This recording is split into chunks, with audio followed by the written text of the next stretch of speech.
much of an idiot as he was.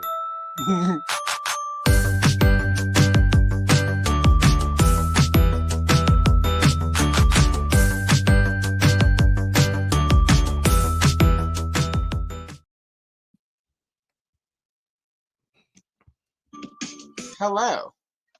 Hi, everybody. Welcome. Hi, Adam. It's lovely to see you this morning. Ish. Well, It's good to be here. Yeah. We're still technically morning here on the west coast of the continent. Yeah. We are on the same continent. Yeah, I slept in a little bit this morning and I completely forgot what time it was, and I was like, wait, does Allison go live at like 9? Do I need to rush? That will never happen. And then I was like, no, that can't be right, because on Sunday mornings I'm not in front of my computer at 9, and so I wouldn't be watching you live at that time. So then I was like, okay, exactly. Well, that can't be. I was pretty sure it was 11, so that was. I had time to sharpen all my pencils. Literally sharpen all my pencils. I did a live stream for Lawrence's charity stream, and I had to get up at like 8 a.m. my time to do that. And I'm going to tell you, for somebody who doesn't have kids and usually jokingly says, F them kids, the fact that I got up at 8 a.m. for a charity stream, I usually wake up around 8 a.m., but waking up and being able to interact with the world are two different things. And so. Yeah, that's true. That's very true. I have the pleasure and the luxury of having 3 children under the age of 10. Well, not under the age of 10. I guess now they're 4, 6, and 10. But on the weekends, my wife and I typically kind of trade off who gets to get out of bed first. Is the nice way of saying, which of us gets woken up and has to get dragged out of bed by the kids. So yesterday I got up earlier. Today I got up later, and later for us is like 8 a.m. That's like, if you've made it to 8 a.m. and you're still in bed, you're doing pretty good. So, yeah, it's very different. I mean, my life pre-kids was much later. The time of day that I was awake was very different before I had kids than it is now. No kids, cats who go Zoom at 3 a.m. and are usually back asleep. But we do have them on a schedule where they get treats up between 8:30 to 9:30 in the morning. So they will wake somebody up. Usually Matt is already up though, so it usually works out. All right, really quick. I don't want to forget the chat. Hello, Rhea, Ray Black, welcome. Lovely to see you this morning. Hello, Nolan. So we are ToyTube official, Adam. Thank you, Nolan, for coming here to. We need to get Nolan a little scepter. I mean, we're not gonna see him do the little, but we'll know he's We just sewed that. And really quick, I have a new member, Anita Van Hoysenden. Welcome, thank you. Over the week, while nobody was live, Anita Van Hoysenden became a member, so welcome. Thank you for helping support the channel. Every little bit helps.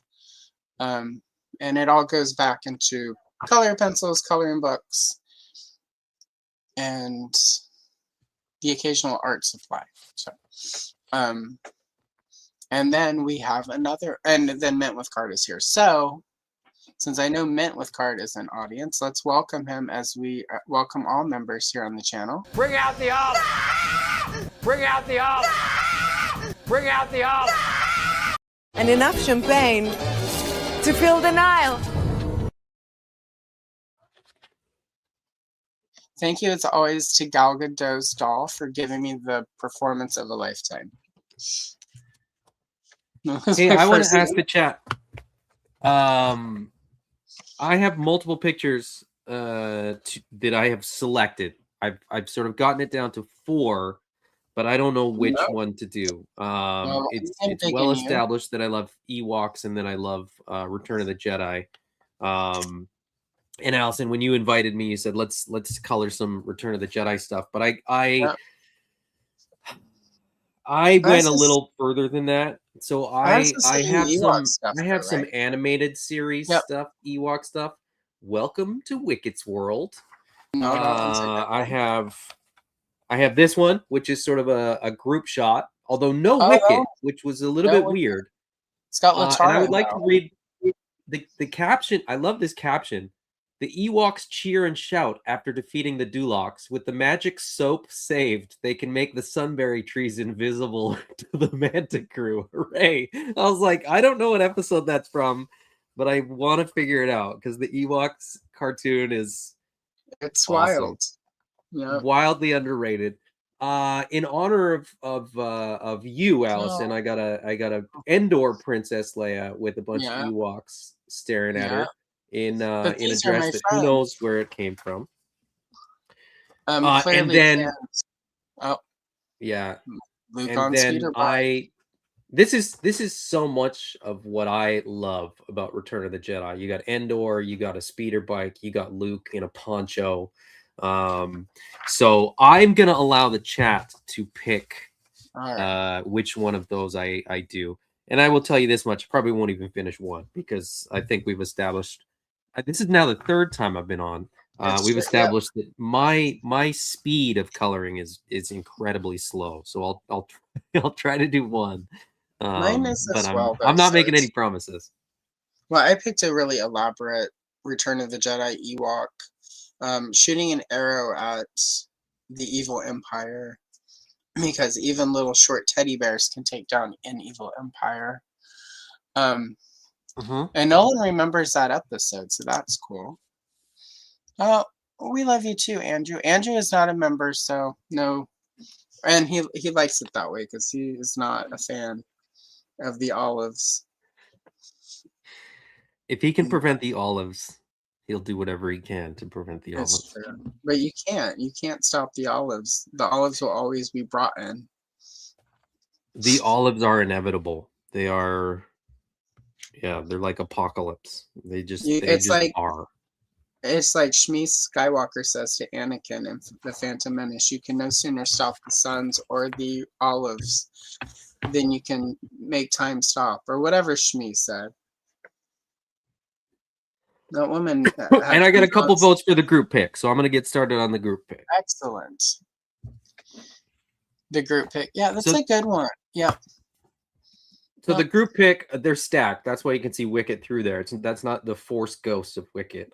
So this group pick is Tebow, Tisa, or Nisa, not Tisa. Yep. Latara, I think Chirpa and Paplu are the. That's what it looks like. No, Logray is in the back, I think. Logray has the big beard in the back. No, I don't think Logray's in this one. I thought that too. Hold it back up real quick. Logray has the skull head, or this like the bird skull, and he's not in there. There's only 5 of them, and when you look at it, from far away, you think there's like 8 of them in there, and then when you look at it close up, there's only 5 of them. I think the one with the horns is supposed to be cartoon Logray. That's cartoon Chirpa. Is it? Okay. Yeah. All right. Well, but here's the thing. I love the Ewoks. I had to look this up. No. I don't know who. I can't identify them. Because I am one of these weirdos that loves all the new Star Wars stuff. So I appreciate everybody's fandom of let me rephrase that. I appreciate a lot of people's fandom of Star Wars, not everyone's. I appreciate a lot of people's fandom of Star Wars. My fandom of Star Wars is that I love it. I love watching it. I love the extended universe. I love the comics and the books and the cartoons and all of it. And when the new stuff comes out, I'm excited. I want to see new characters. I want to see, the galaxy far, far away get, more information. I want to know more about, you know, the stable boys, and I want to know more Right. about the, you know, off-worlders and, you know, different planets and all that kind of stuff. I can appreciate the people that kind of lean into original trilogy and kind of, you know every name and species and, you know, oh, this person appeared here, but they also appeared here, and the costume was reused for this, and, you know, like Yeah. the really, you know, all the really, really specific detail oriented fans. I can appreciate that. That ain't me. I'm the fan that goes, yeah, that's the guy from The Thing, right? But I don't know. I'm like, I just, so I was actually, you know, before we started chatting, I was looking again at that Star Wars Starfighter picture of Ryan Gosling and Yeah. and the other young actor there on a boat, and kind of thinking about, okay, well, why would they be on a boat? And I had a thought based on a book that I'm reading, a Star Wars book that I'm reading that is a canon book. But it's kind of one of those ones where, like, if you don't read that book, you might not know the reference. You might not even know the planet. Hmm. I didn't know the planet until this book, and, you know, this kind of these things. I want more. I love it. I Yeah. love I and Which book you is know, it? my Bloodlines. Oh, that's the one where Leia has to contend with. They find out she's Vader's daughter. Isn't That's that the the one? yeah, the one where the New Republic Senate is decided that they're gonna they don't see the errors, you know, they don't see history repeating, and they decide Right. they're gonna elect a, what do they call it, um a senator one or a prime senator or something like Right. that. Like, basically they're gonna elect an emperor. They're like, they don't see why that's problematic. Right. And so Leia becomes the candidate for like her side of the political spectrum, and Right. yeah, there's I a lot haven't read about. that. I've not read it yet. It's on my. I finished recently Claudia Gray's Princess Leia. It's a YA novel. I saw, and it had Holdo in it when they first meet as teenagers, I've got that and one. That one's queued up next. Yeah. I quite enjoyed it. I mean, obviously, like for me, like I'm sort of a weird combination of like all bad Star Wars is still Star Wars, and I'm still Yeah. happy to have any Star Wars, even when I don't muchly care for it. But I also fall into the sort of the George Lucas mentality where it's like all Star Wars movies should be part of the Skywalker saga. The Skywalkers are the most important piece of the puzzle. However, after Rogue One, I'm open to the idea of single standalone movies to flesh out the rest of the world. And TV shows should 100% be non-Skywalker. So whenever they completely drop the ball on revealing Rey to be Han and Leia's hidden daughter, which is what I thought or Luke's hidden daughter. And even though people were like, well, her and Kylo Ren had that thing, and I'm like, well, yeah, but so did Luke and Leia when they first met. Mm-hmm. It's not uncommon for siblings who have not been raised together to go through a weird attraction phase. Like, it's part of the genetics, people. Haven't you studied that? Anyway, I've studied that because I watch true crime, and there have been a couple instances of that where the reunited siblings or children and parents, like, people die. So anyway, but it's a thing. But anyway, that was my big letdown. Like, I know everyone was like, well, I liked the idea that anyone could be a Jedi, and it's like, yeah, that's true, anyone can be a Jedi. Like, we've got hundreds of Jedis to prove that. However, you need to be a Skywalker to be the main character in the Star Wars saga movie.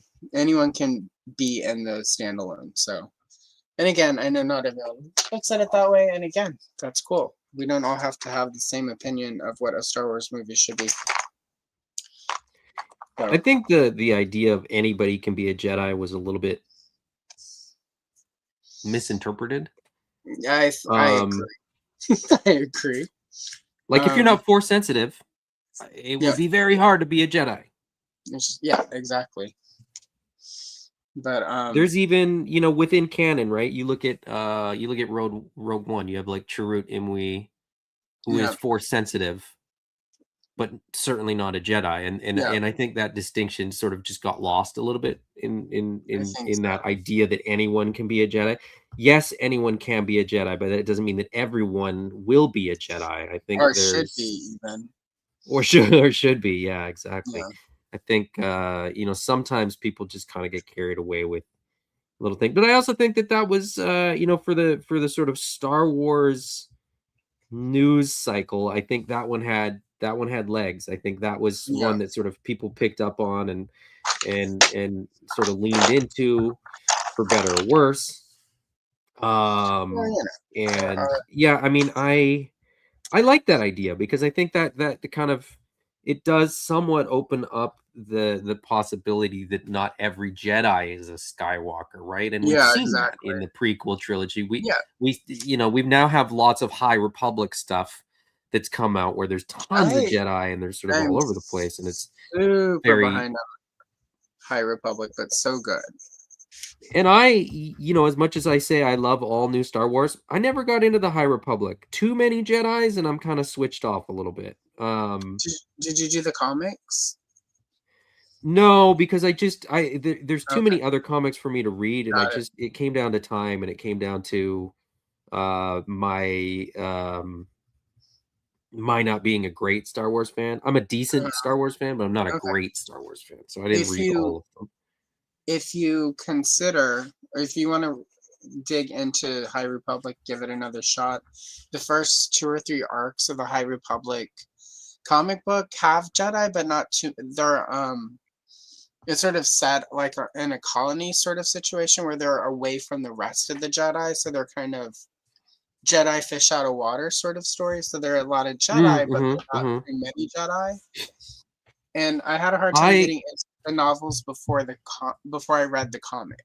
So right. My I find that the High Republic stuff and even the prequel stuff, this includes Clone Wars, and I know people will probably come at me for saying this, but like Clone Wars for me was a slog to get through. I've watched yeah, it twice, so don't, you know, don't get it twisted. You know, I'm not saying I don't like it because I didn't watch it and I'm just making an assumption. I literally watched all of it twice to confirm to myself that I really just I don't go for that stuff. I like the New Republic stuff. I like the more kind of loose, fast and loose, you know, aspect of the New Republic, where the rules are a little less strict and everything is a little less black and white, and you know, and they lean into that a lot, right? yeah. I like that. So I feel like if the Clone War. I'm not as I like parts of the Clone Wars, but I feel like the Clone Wars suffers from when it arrived on television, because it was at the end of a TV show needs like 20 to 25 episodes per season. And like right, when yeah, it finally ended, we were to the like a TV show should have 12 to 13 episodes per season. yeah. That's why Clone Wars, for me, the later seasons work better because it's when they're out of the. And also in those early seasons, they jumped around in time. So it's like you can't even technically watch them in order because some stuff is toward the end of the Clone Wars, some of it's in the beginning. And it just, because, you know, they're doing it. Originally, it was like, oh, let's just do it sort of anthology episodic. So I early seasons of the Clone War, I feel like if I can get through the first 2.5 seasons of the Clone Wars, halfway through like season 3, till the end is like much tighter and much more focused. And but yeah. So I'm like partially there with you on Clone Wars. Yeah, I mean, I certainly don't dislike it. I just, it's not my cup of tea. You know, it's no, I don't know where I learned it or sort of where I picked it up from, but at some point in my life, somebody said, you know, just because you don't like something doesn't make it good or bad. And I think that's what gets lost. And I think, you know, Star Wars fandom is very much guilty of I don't like it, therefore it's not good. Right. What I saw something recently and I can't remember where it was. This is a great way for me to sort of say I made all this stuff up and I'm casting blame on somebody else. Say I saw it somewhere, I can't remember. But I read something somewhere and it kind of resonated with me that basically they said no one's opinion of Star Wars is not based on emotion and nostalgia. Like there's Mm, nobody that gives an opinion on Star Wars that is objective. They're right. all so subjective and they all have so much to do with, you know, how you grew up and when you grew up and where you grew up and all these things and you know, what was the first Star Wars that you saw? You know, what were the circumstances um and I'm right there too. You know, the Right. first Star Wars that I ever saw was Return of the Jedi, and it was in a basement by myself at a, you know, I was being it was sort of after school childcare, and I was older than the other kids, and they said, "Well, what do you want to do? We can just sort of put you in a basement. You can watch TV. Here's some videos that we have, basically." And one of them was Return of the Jedi, and I was like, "Okay, I'll watch that." Like I didn't even choose it. It wasn't, you know, my destiny was not of my own sort of choosing. It was just destiny. It was destiny that I would watch Return of the Jedi first as you know, a kindergarten Right. kid, so 5 years old, in the basement of you know, somebody's house, all by myself. And you know, when people criticize the Ewoks, I'm like, where are you coming from with this? They're amazing. Right. Like they're adorable and Oh yeah. I mean, like, lovable, and they kind of move the plot forward in the way that they need to. And you know, even I now as think. an adult, I'm sort of like objectively trying to find a reason why the Ewoks get so much hate. And Well, I think. I can't figure it Um, out. as somebody a little older than you, who's, you know, like my first Star Wars was Star Wars 1977 in a theater when I was like 3. Yeah. Um, and remembers the first time it said on the screen, Episode 4: A New Hope, April 1981 re-release, which we Yeah. went to.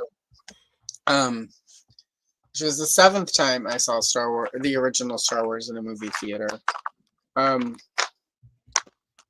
I think a lot of that though is, and this is sort of what,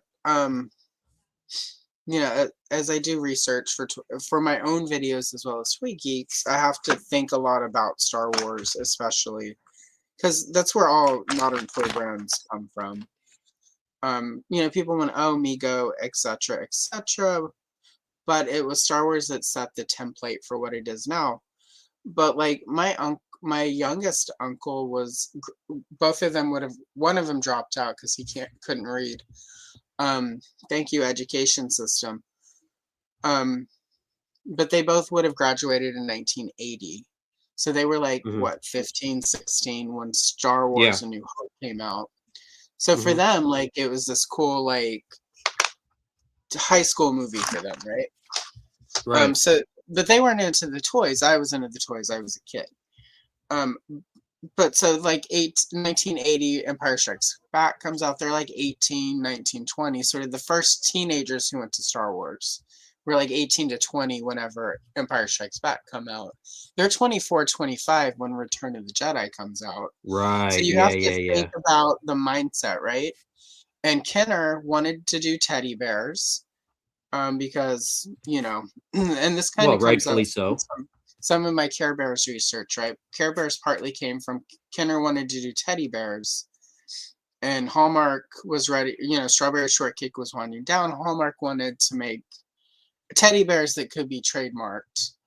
And of course, Kenner loves that, right? That's a unique toy that you can make nobody else has.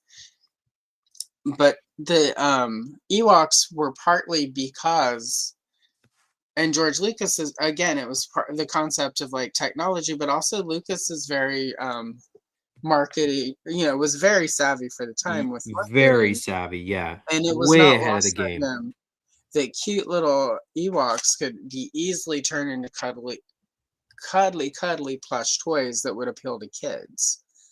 So like I think it's sort of twofold. Like for kids who went and saw, my brother, for instance, was like 3 or 4. He would have been 3 when Jedi came out. Perfect age for Ewoks, right? He had all the preschool toys. He loved the Ewoks. He probably won't admit to this today.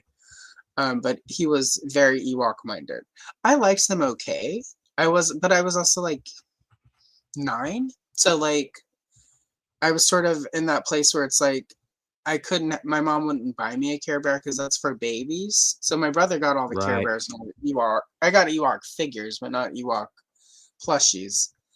So I think some of when you run into that with fandom, it's partly because that original crop of Star Wars teenagers in the Star Wars generation were like 24, 20, some of them were having their kids, right?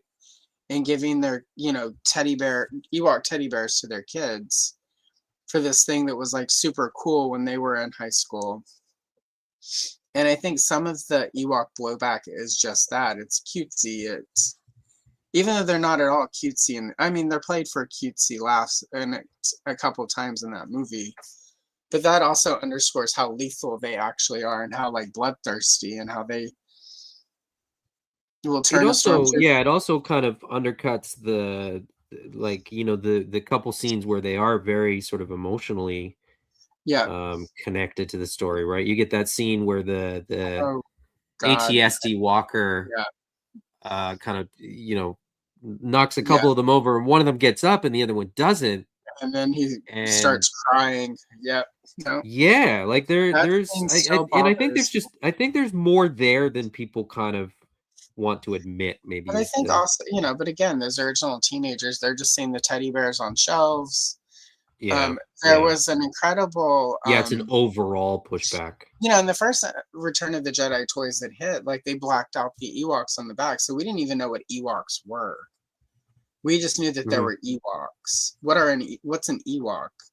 And the figure's blacked out so you can't see it. And there's all this mystery about Ewoks. And then they start showing up and they're just like teddy bears. So I think a little bit of it is the hype and the way it was built up for us, that we're old enough to sort of consume stuff. And then, of course, the media loved the teddy bears. The Ewoks were everywhere. The Ewoks are cute. We love them. Moms loved the Ewoks. Even the ones who weren't going to the movie to see, how bloodthirsty the Ewoks were, like moms loved cutesy things. So I think there are a lot of factors that lead into the Ewok, and those 2 movies do not help. The Ewok Adventure and Caravan of Courage do not help because they're super. I love those 2, but they're also darker than I think people remember. Mm-hmm. Especially the second one. Sindel's entire family just gets taken out in the beginning of the second movie. We get more explanation for that. Yeah. We get more on that than there is 100% sort of that element to it. I think that was subconscious though at the time for most people. There are a lot of people consuming media even back in the 80s who weren't particularly media literate, let's call it that. So there are a lot of people who miss sort of the Vietnam War allegories of the entire Star Wars. Star Wars the first one is very much, World War II and Vietnam and, Korean War and, all the things George Lucas would have grown up with. Like, George Lucas can't make a good movie unless it's based on his own nostalgia. Star Wars is 100% nostalgia for, Flash Gordon and all those serials that he grew up with as a kid, plus World War II. stuff, and American Graffiti, 100% nostalgia for sort of the car culture he grew up in. Howard the Duck, no nostalgia, movie bombs. Radioland Murder should have been good, but that was just not a good movie. Oh, George Lucas. And even there's a great argument for Star Wars, like it was infamously saved by Marcia with his wife Marcia with her edit of it. Right. And that's the flaws of the prequels are that Lucas didn't have somebody to like, I think this is a little much, George. He had Rick McCallum the whole time, like, this is great, George. This is the best thing ever made. People are gonna love it. And I think too, and I've said this before, and I I think there is an element of subjectivity when the people look at the original trilogy, just in terms of how different it was, and like how sci-fi up to that point had been very polished and had been very clean, and it was it was a utopian future, and everything was sort of scrubbed and shiny, and you look at Star Wars and it's dirty and gritty, and the only thing that's like clean and polished is the Empire, and they're certainly not what people are meant to aspire to, right? And so it was sort of a monumental shift in terms of how sci-fi kind of was done. Well, and it's like the argument, in my opinion, the inaccurate argument I often hear is like, I can't reconcile the world of the prequels with the world of A New Hope because the technology in this, and it's like, but at the same time, Naboo is a very advanced culture. Yeah. They're a very obviously rich culture, like, we don't know what they export, but whatever it is, there's obviously a lot of art from Naboo that's important. Just Queen Amidala's outfits through the entire movie. These are not these are not the outfits of a poor society, of a poor planet. The Gungans sort of are a little bit more rough and tumble and dirty. But the people of Naboo, not so much. And Coruscant, we never really see in the original trilogy, so we don't really know what the technology is there. But we do know that after the Trade Federation and the battle droids, and sort of the technology that the Separatists attempt to use to bring down the Republic, that Palpatine is directly sort of named Emperor in opposition of, right? Like, he uses that as how he gets into office from the get-go. He manipulates Padme into like voting no confidence in Supreme Chancellor Valorum, but part of the reason that happens is because of the technology. So it makes sense to a pretty significant degree that there would be this downgrade in certain technology because of the Trade Federation, because of cloning. Like, technology is going to be, in my opinion, and this is like context we're not going to able to get in those three movies because like they're adventure movies at heart with a hero's journey. We're not going to get this is where the expanded universe really should have stepped up, in my opinion. But I feel like it makes natural sense that after all of that, the galaxy in general is going to be distrustful of technology. You see it sort of suggestion of it in A New Hope, where like there's this bias toward droids throughout. Like, we don't serve their kind anymore, because for the average layperson in the galaxy, it's going to be seen as the Trade Federation droids are like where the army used against against the people, against the Republic, and that was what they were fighting against. General Grievous is like a cyborg creation, and it's partly why Vader is Partly why I think Vader is mistrusted. And you've got sort of the weird dichotomy in the Empire where it's like a lot of them are very technologically, they're like tech bros, if you will. Yeah. But at the same time, they distrust alien species. And so there's sort of this lingering bias based on the Trade Federation. So I think, a lot of the technology is going to be more primal because there seems to be a big push, especially in Rogue One. You can infer, like all of the scientists that were shown in Rogue One, beyond just Jyn Erso's dad, they're all human. You see no alien scientists. So I think there's yeah, you mentioned the extended universe, and I think the deeper you get into that, the more, and whether it's retconning or whether it's just sort of filling in the blanks is open to debate or discussion. But you get comments, you get sort of off, like just kind of in the middle of nowhere. They're just sort of thrown in there. Like there was in the Alphabet Squadron books, there's a couple references to how which is a great trilogy for anybody that likes this sort of starfighter aspect of Star Wars. Lots of cool characters, lots of interesting stuff going on in there, but there's multiple references to how Imperial helmets really don't fit if you're not humanoid.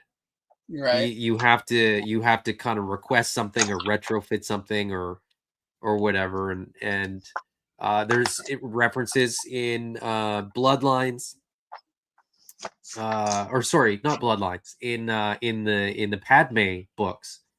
Yeah. Queen's Peril. I listened to the audiobook recently. I've not done that one And in yet. Queen's Peril, it's the prequel to Queen's, not Queen's Gambit. That's the Netflix. Yeah, I've done the very first one. I haven't done the other ones yet. Yeah, so there's a lot of talk about Naboo and what it is and how it is an artist. Artists flourish on Naboo, and there's a little bit about how the Gungans kind of got pushed back into the water, and Right. not a lot about it, but I can imagine that we'll get that book eventually.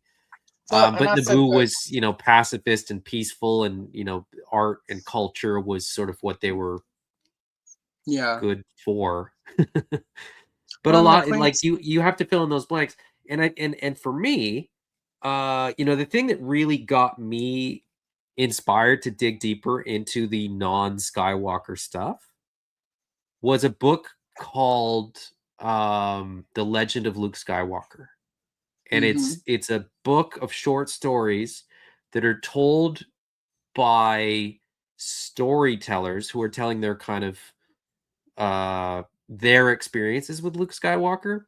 Yeah. And if you don't want just Luke Skywalker, you can kind of get the same effect out of the certain point of view books. So there's a certain point of view for New Hope, Empire Strikes Back, and Return of the Jedi. And the idea is that, like, and this kind of goes back to George Lucas's thing too, of this is a story being told after the fact. And as somebody, my education background is in literature. And so the idea of the unreliable narrator is something that I'm absolutely fascinated by. The idea that no matter who tells you the story is going to be skewed based on how they tell a story or when or what the audience is or what have you. So no story is told completely objectively. And the idea that there is a galaxy is very different than the idea that's presented in the Skywalker saga. So when you think of the Skywalker saga, you have Luke, Leia, Han, Rey. Like, these are all people that are very, very tightly connected to a very specific sort of thread that goes through the Skywalker saga. All 9 movies, everybody kind of knows everybody, right? When you go outside of that, you look at Andor, you look at Rogue One, you look at Skeleton Crew, you look at sort of some of these more peripheral things. even in A New Hope, right? When Han meets Luke and Obi-Wan, and they're talking about the Force, and Han's like, "That's okay, you weirdos." Right. Like, that's made up. Clearly, you know, we learned that it's not. It's a very real thing. But the vast majority of that universe never sees that stuff. By the Right. time the New Republic comes around, and again, they talk about this a bunch in Alphabet Squadron. There's sort of an older pilot who's talking about the Force. He's talking about, you know, Luke and Leia and Han and what they did, you know, on Endor and what they did on the Death Star and all this kind of stuff. And they're talking about what happened before that, right? You know, he's sort of going back to like Order 66, and Yeah. he talks about how once Order 66 was executed and the Emperor got rid of the Jedi basically and got rid of, you know, anybody that knew those stories, he could then retell the stories and reposition the Jedi and say that they Right. were villains and that they were a small minority and that they were, you know, radicals and that they were terrorists and that, you know, they had this cult like um, effect on the galaxy, and it had to be stamped out because they were so radical. Right. And you know, he talks about like how over time, even somebody that knows these things starts to question themselves because the revisionist history tells them that they're wrong. And you're Right. like, wow, like by the time the New Republic comes around, Luke Skywalker is Bigfoot, right? Like Right. people are kind of most people are like, well, I don't think he really existed. I think it's a story. I think it's told to kids. You know, I think it's kind of this thing. And you know, you realize that there's so much more going on in the galaxy, and that what's happening in the Skywalker saga is so small. Like they're almost like footnotes in the history of the galaxy. And that's where I'm sort of so excited by new Star Wars, because I'm genuinely curious, like, what is this person's interaction with the Skywalker Right. lore? But I think if you really love the Skywalker lore, I can see why people challenging the Skywalker lore is like difficult or problematic to Well, some extent. Anyway, yeah. You know, for me though, like that's where expanded universe was best. Like even in sort of the 90s when we were getting all of the you know, book, you know, we were getting like 2 to a 3 lot of paperback books. yeah, we Yeah, would yeah, get like yeah. 1 hardcover a year and like 3 paperback originals a year. There was a lot of Star Wars, right? And they would spread it out. So like you're getting like say 1 standalone, you know, and that's not counting them reprinting the hardback into paperback. But Mhm, essentially there would mhm. be like a series in paperback and then sort of an anthology, you know, like the Tales from the Cantina, Tales from Jabba's Palace, Tales of the Bounty Hunter. There was the Republic. There's the whole So X-Wing Rogue Squadron yeah, all series. of Michael Stackpole did a ton of books. They're really good stuff, right? And all of that is sort of adjacent. X-Wing breaks it a little bit because like Biggs Darklighters, is it his sister that joins? I think it's his sister. It's been a while since I've read those. You know, and from time to time, like, you know, Luke and Leia and Han will show up in those. But for the most part, it's not. And for me, that was when the expanded universe was really best, in my opinion, was when it was sort of the side stories, the like little moments in between the big stuff. And Mhm, mhm. so I prefer Star Wars fiction because it gets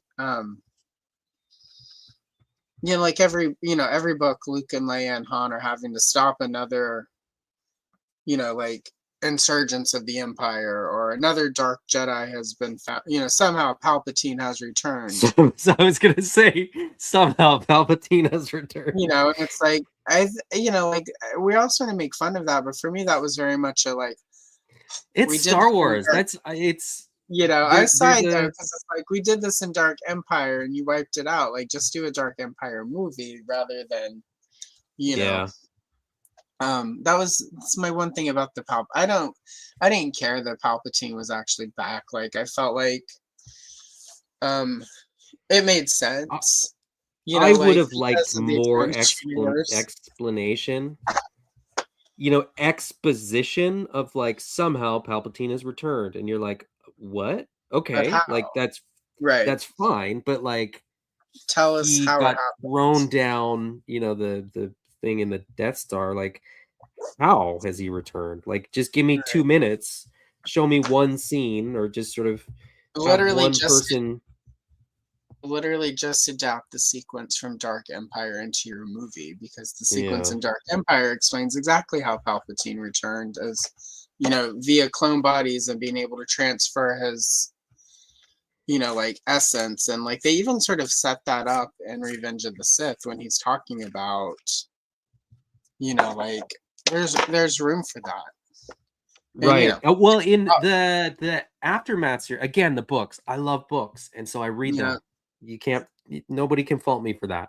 But the Aftermath books are all about. There's a whole undercurrent of the Empire is there's a lot of people that are actively working on clone related stuff.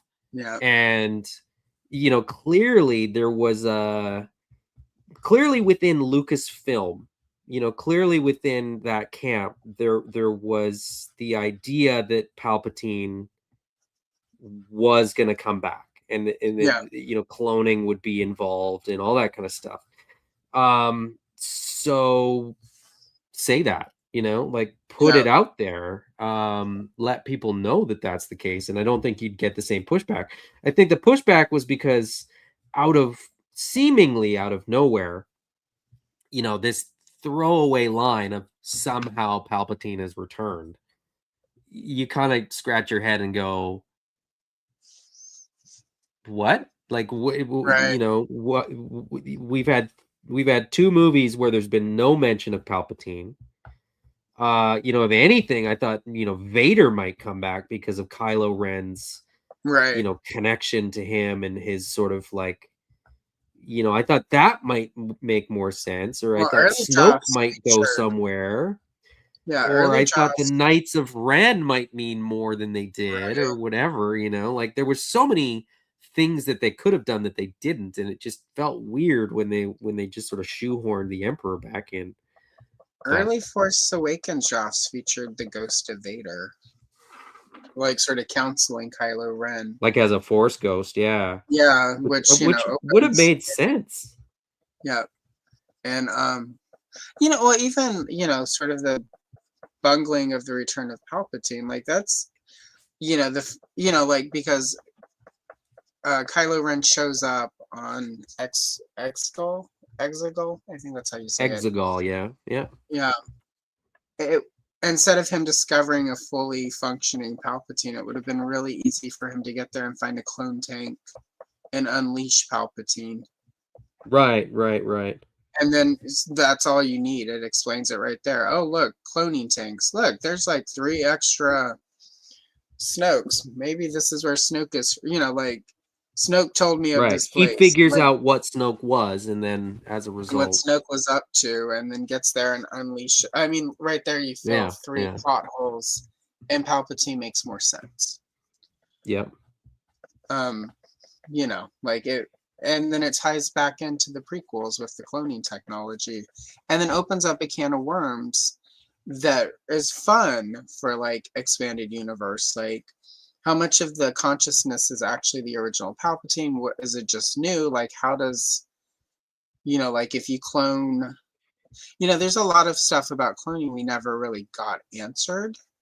Like because everyone comes from Jango Fett. Like, and I think in a weird way, and I sorry to interrupt you, but I just no. I think in a weird way, what happens in the prequels in terms of the cloning, and then what happens in like Bad Batch and the Aftermath novels, and like all these other like Mandalorian has this whole thing about like, how do we get the blood to do the Force stuff and all, like there's so many little things there, and I think they did such a terrible job, and I think that's why people were so disappointed. Like tying all those threads to, having Charlie, It's Always Sunny in Philadelphia, having Charlie's board with all the strings Right. point back to Palpatine would have been so easy because there were so many strings and they just didn't do it. Well, and especially because, and I think they would have gotten more grace if they hadn't have sold it as the last movie of the Skywalker saga, because biatch, we all know George Lucas planned for there to be 12 movies. He said that starting in 77 through like whatever, and then he does a trilogy, and then he's exhausted, and he's like, no more movies ever.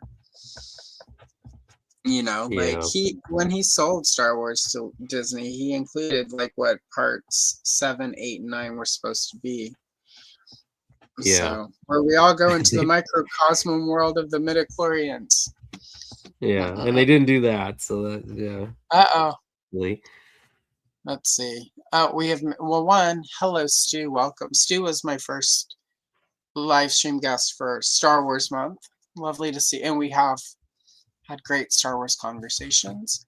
Let's see. Yes, and I think Stu and I have like fundamentally different takes on Star Wars. You do, but also like you're both not douchebags about having different takes, so it's easy and that's like I appreciate his take. No, and see, Stu, even I think we all can agree if they had planned the sequels out better, it would have been a better experience all around. I think everyone. You look at the previous two trilogies, right? And again, I'm not a good Star Wars fan. I don't know the minute details of all these things, but you look at who was involved in making A New Hope, and then they were the same people involved in Empire Strikes Back, and they were the same people in Return of the Jedi. Different configurations of who was doing what, but there were the same people with the same ideas working through that. George Lucas kind of was the guy doing the prequel. The sequel stuff, they're like, okay, we got J.J. Abrams and he's going to do this. And I was like, okay, we'll see how this goes. And then they're like, he's started it. And now he's going to hand off the reins. And I was like, okay, that's what J.J. Abrams is good at, is starting things. He's not good at finishing things. I'm okay with this. I'm on board. Ryan Johnson comes on, who is a writer and director that I absolutely love. And to this day, I love. And to this day, I really do genuinely hope that he makes a trilogy and that they give him the reins to do that trilogy in a way that he does it. That it's not like, oh, you did one and now we're going to do what we did to J.J. Abrams, But I think his original idea, though, for the trilogy he wanted to do was set, like 1,000 years in the past of Star Wars. Like, he didn't want a contemporary story. I know it sounds weird to say. He didn't want a he didn't want a Skywalker story. He wanted to do Star Wars outside of the Skywalkers. I think him going outside of the box with Last Jedi would have worked a lot better if he had been 1,000 years removed or 100 years or whatever. Yeah. Like, I think there's more room there. I think it's just the Skywalker saga. There's a really specific expectation. So I don't know. Yes. I think you're a little bit handcuffed if you do anything in that sort of Battle of Yavin time frame, right? That original trilogy time frame from the first Death Star to the second Death Star. I think there's I think you have to go one way or the other. I think there's still room for stories in that time frame, but I think you can't involve anybody that's in the original trilogy if you're working in that time frame. I think if you're doing something like, say, Shadows of the Empire, where it's a really specific in-between time story, I think there's a lot of cool stuff you can do. And Shadows of the Empire kind of, to me, proved that. Like, that's, for me, of the prequel, of the original expanded universe, the original Zahn trilogy and Shadows of the Empire were like the two best, because those were both, in my opinion, the two where it's like the characters felt closest to the actual characters. There are a lot of the expanded universe where Luke, Leia, and Han are just completely written out of character. But I feel like Shadows of the Empire is the closest and like the best model for how it should work. Like obviously you're sort of restricted by like the ending of Empire to the beginning of Return of the Jedi, but they still managed to have a pretty compelling story in there that was pretty fun and exciting. Even though, you know, at the end of it, you know, Luke, Leia, Han, Chewbacca, well, he's in Carbonite, but you know, Chewie, Lando, all of them, you know that they all survive. Yeah. But they can go through some crap between there so that we know how they are, where they end up in Return of the Jedi. You know, Luke is kind of the scared kid still at the end of Empire and sort of unsure about what Vader said. You know, and Leia is sort of in this weird place because, like, she's opened up to Han and then he's stuck in Carbonite. Who's the Ice Princess now? Han. Anyway. So, you know, there's a lot of drama in there to get them from point A to point B. And I think that was really good. But there were too many stories where it's like, Luke discovers another Jedi that's super old and survived Order 66, but he's gone mad, so he's not trustworthy, and you know, like there was so much of it that like felt like treading water and like just. Yeah, that's a good way of putting it. Yeah. And I think part of that is, you know, when they did finally break out of that with sort of the where the alien species from the other galaxy shows up and just Chewbacca dies and people start dying, it's like it was too far to the opposite of like ending with the status quo. That's when I stopped reading, was when they killed Chewbacca off in the expanded universe. And then like the alien species poisoned Princess Leia and all her hair falls out. And I was like, that's just gross and stupid and rude and misogynistic. Fuck this. It feels like sometimes there's things that you don't need to do that they just sort of insisted. Yeah, this needs to happen for like we need to clear space. You know we're serious. We're not holding back now.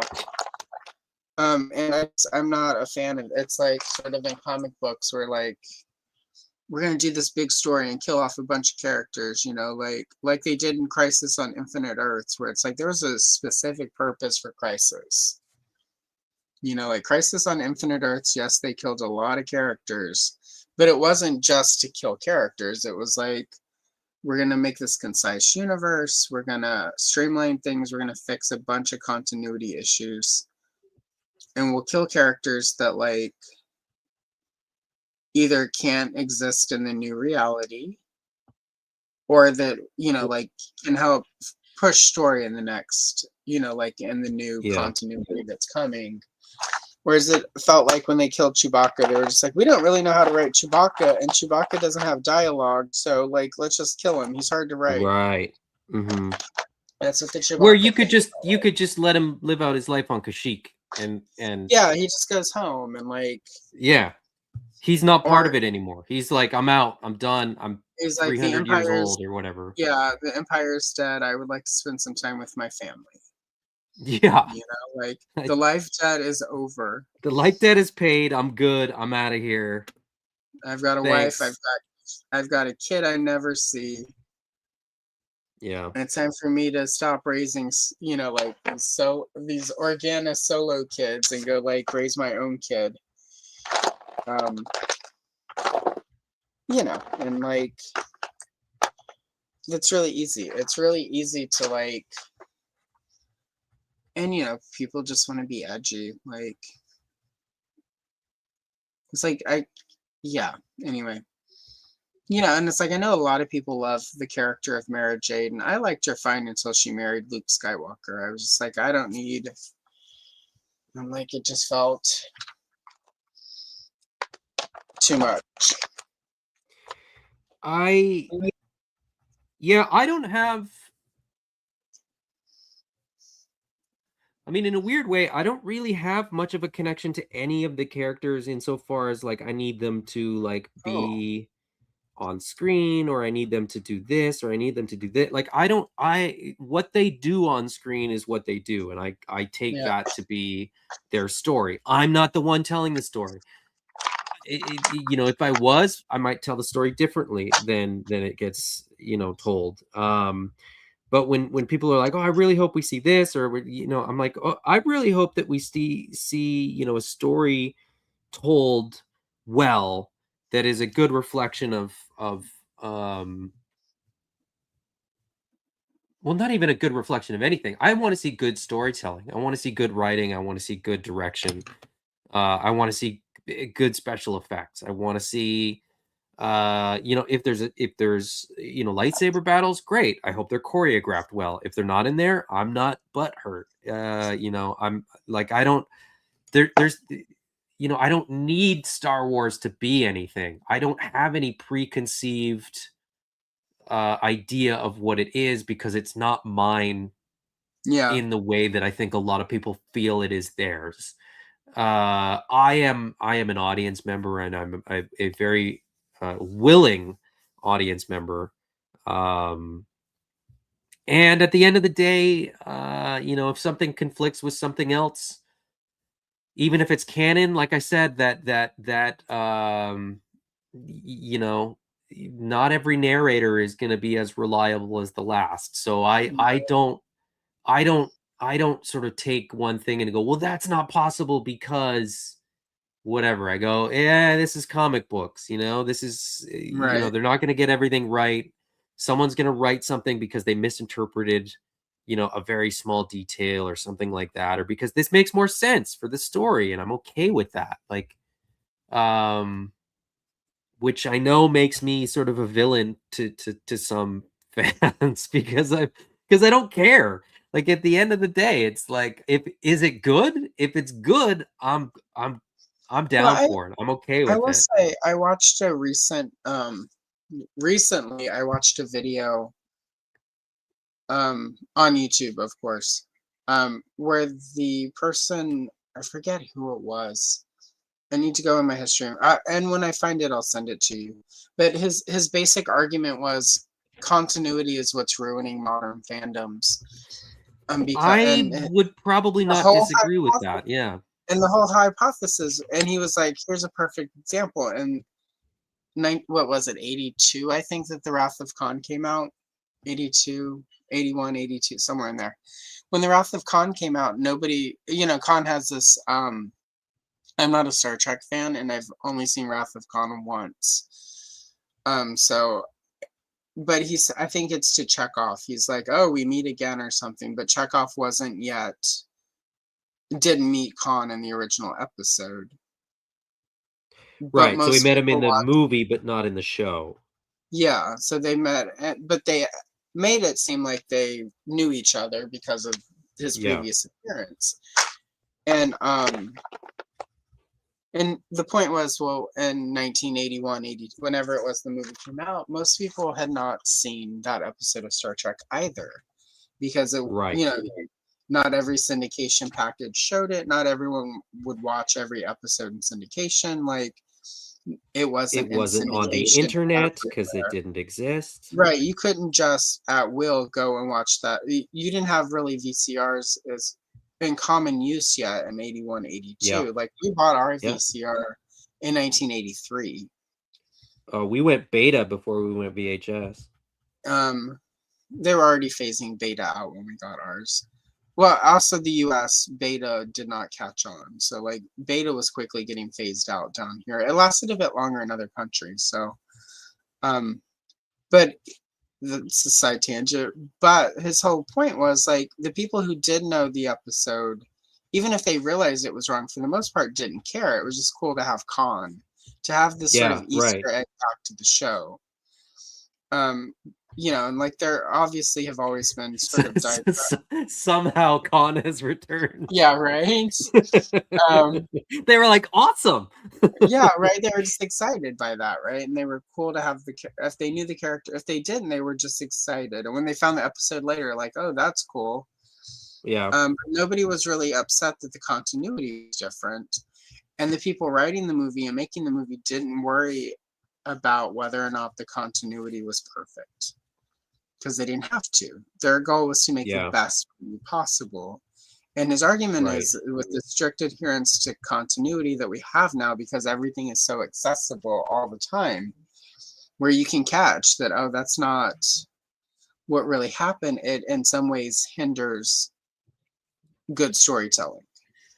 I think what happened a little bit to Star Wars, though, and this is their fault, is that early when Disney took over, before the on the what they call it, the road to Force Awakens, or the path to Force Awakens, or whatever they said all content going forward will be canon, and they said if we do a book, if we do a comic, it's all canon and it will all tie together. And I think that's where they made a massive blunder, because then they had to be very conscious of their editing and sort of what made it where, and they made mistakes in their own content, and that's where I think the original backlash really started.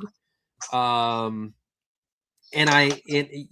as much as I say I don't care, I will be the first to admit I understand why somebody that heard that and sort of believed that that was going to be the case would be upset when it wasn't.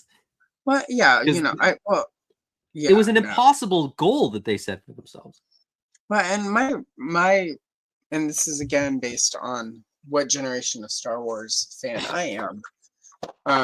As a kid, there were 3 canons. There was number 1, the movie, number 2, Marvel Comics, and number 3, my adventures that I played with the toys. And the movie was sort of not, I don't want to say immutable, like never changing, but the movie was the movie.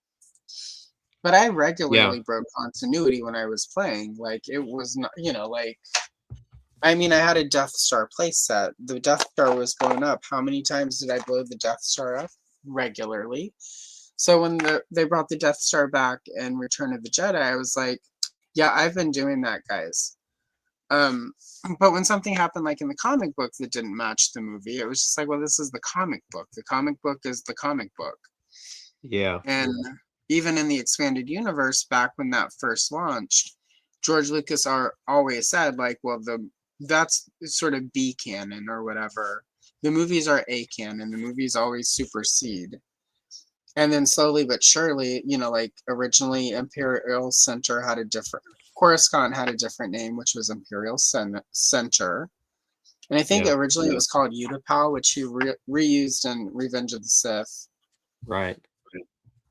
But slowly but surely, the continuity of the book started creeping into the movies. And I think to a degree, like, that's where, and it makes sense. Like, why not just call it Coruscant? Because that's a great name.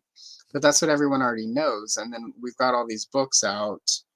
Does it really matter that much that it's got a different name? Like, if you call it something else, George, is it going to matter that much? But I also think that creates a slippery slope long term, where now you are sort of adapting the movie to match books, and fans don't necessarily get,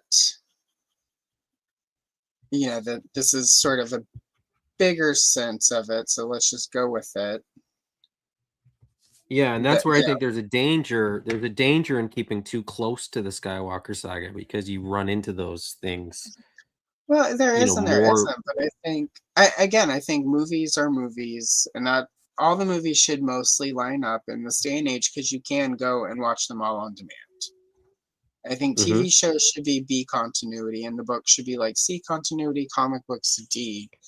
And if the comics contradict other stuff, you can either say, well, the comics aren't main continuity, so it's fine. Straight up the line, it's the fact that everything is connected now. So that brings up a good point. That's sort of like, in terms of like the really extended continuity, right? The far reaches, if you will.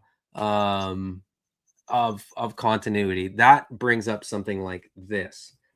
So this is the first issue of Galaxy's Edge, Echoes of the Empire. Yeah. This is the time shift that they're now doing at Star Wars Galaxy's Edge at Disneyland and Disney World. Is there one in Euro Disney? I don't know.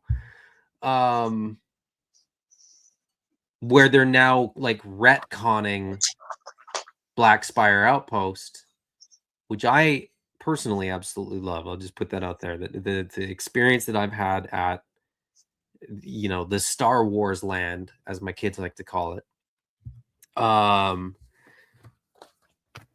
have so many thoughts on it, and I understand why they're shifting to the timeline that they are, and by that I mean lack of a timeline, where depending on where you are in Galaxy's Edge, it's like a representation of a different part of the timeline.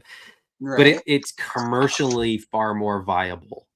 Right. It attracts fans that know Star Wars on a very surface level, that just know Luke and Han and Leia and Chewie and R2D2 and C3PO and Darth Vader.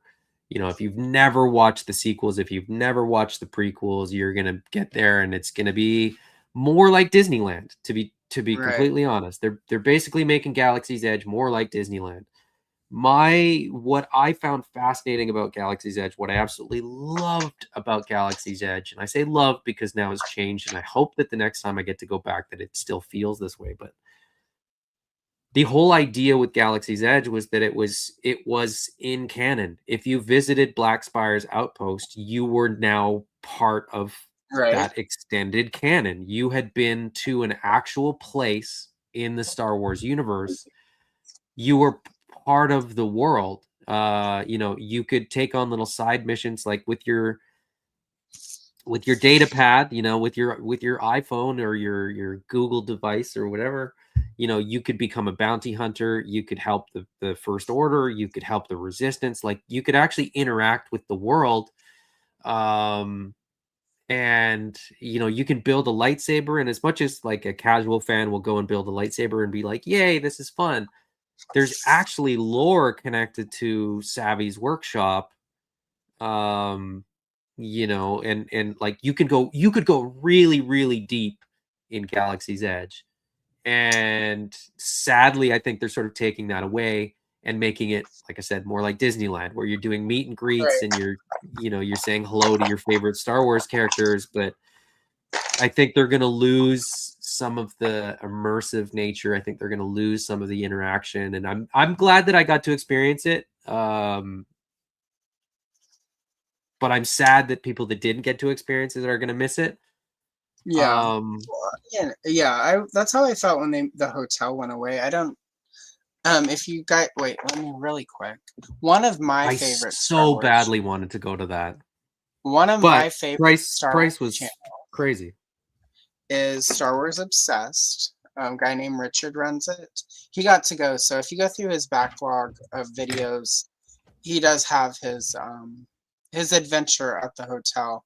Worth the watch. His content in general is, especially if you love the lore, and vintage Kenner. So definitely, this is my channel. I'm a little behind catching up on videos. At some point, I'm gonna bug him and ask him to join me. But really quick, lots of good conversation that doesn't need to be up here between the chat. Betamax was way superior. And not only was VHS branded better, but it was actually cheaper in certain parts of the United States. It was cheaper in Europe. All of my family was military growing up. So a lot of my friends, when I would go visit my grandparents, had spent time in Germany. So most of them have Betamaxes. And definitely superior picture. It didn't degrade as quickly. It just was more expensive in parts of the United States. And I believe it was cheaper overseas, which was why more Betamax came back. And they couldn't rent videos, so they had to cave and get VHS. I've not watched any mall yet. I'm saving it all. So, and greetings, Quentin. Lovely to see you today. thank you for popping in to hang out with us. Also, I finished my Ewok. I did it as Warwick, one of the Ewok figures from Vintage Kenner. So, and then I've been working on this one I finished on previous weeks. So Vader versus I haven't done Luke. anything. I've done some of the You've highlights on done, some of these doing characters. well. You're doing well. You're trying to do a good job, Adam. It's fine. No, I'm just really slow. I'm really fast because I color a lot. Like yesterday, I sat down at 10 a.m. Yeah, 10 a.m. and was filming by 11, and I finished filming last night at 10 p.m. I mean, I had breaks for lunch and to go play with kittens and food and whatnot. But I finished, let's see, 4 shorts and then 3 pages that are for longer videos. And then I am this far along on the Ewok Adventure comic book that will be part of the video I release at the end of the month with a full cast. So, plus I've been working on setting up the new studio and my new chair. So, hopefully soon I'll be able to do a room tour. That'll be exciting. Anyway, so long-winded way of saying I color anywhere from 8 to 10 hours 3 to 4 times a week, so I'm going to be a little faster. So do not feel like you're slow. You're probably coloring at a normal pace because you're not like, I need to finish this one to do the next video. That is true. I'm not. Yeah. I am also though hauling ass on coloring right now so that I can take 2 weeks off this summer. So if I get enough stuff filmed, I can just take 2 weeks off and just sit in my backyard under the apple tree with a book and a Long Island iced tea. So do you make that Long Island iced tea yourself, or do you get a premix? In the past, I've just done a premix, but this summer I'm going to make it myself. If you got 2 weeks, you could absolutely. Yeah, I'm going to do a couple batches of gazpacho. I'm going to do sun tea. I'm going to get the stuff for martinis. I don't drink a lot anymore, but it's going to be nice and warm. I'm going to go outside. I'm going to take paper, books, and I'll have the audiobooks as well. I need to get out here in the studio. I don't have my audiobooks set up yet, so I watch too much YouTube, or more precisely listen to too much YouTube. And I need to fix that. Like yesterday, I put on a couple of docus, and I was just like, I should be listening to a book. I find I don't get as much from audiobooks as if I read, but I do enjoy audiobooks, like when I'm driving or something like that, where like I can't be reading. Yeah. More for so me, than audiobooks work if it's something I've read before that I want to read again. Like I've got a couple Star Wars books that I read back in the day that are on audiobooks that I've listened, like, like Valley of the Dolls, the classics, Flowers in the Attic.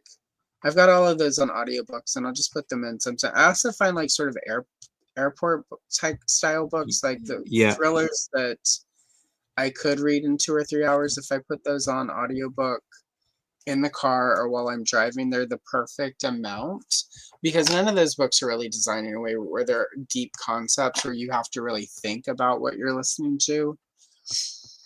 I do not have good luck with Star Wars audiobooks unless it's a book I've already read, because I need to actually read it to absorb it, to picture it in my head. I can't do first time Star Wars as an audiobook. I've tried because I'm like, I could get so much out of the way. I wouldn't be as far behind.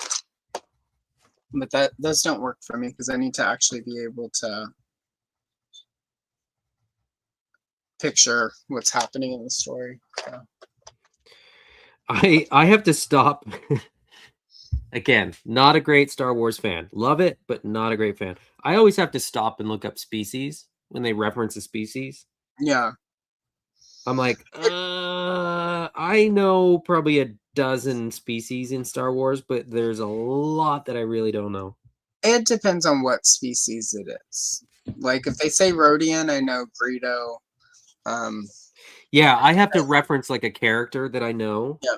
But when they sort of reference one that's not like a named character, I'm like, I don't actually know what that is. It helps me when they're like, at one point when they were first started using Ithorian, they're like, some people derisively call them hammerheads, and I'm like, oh, okay, yeah.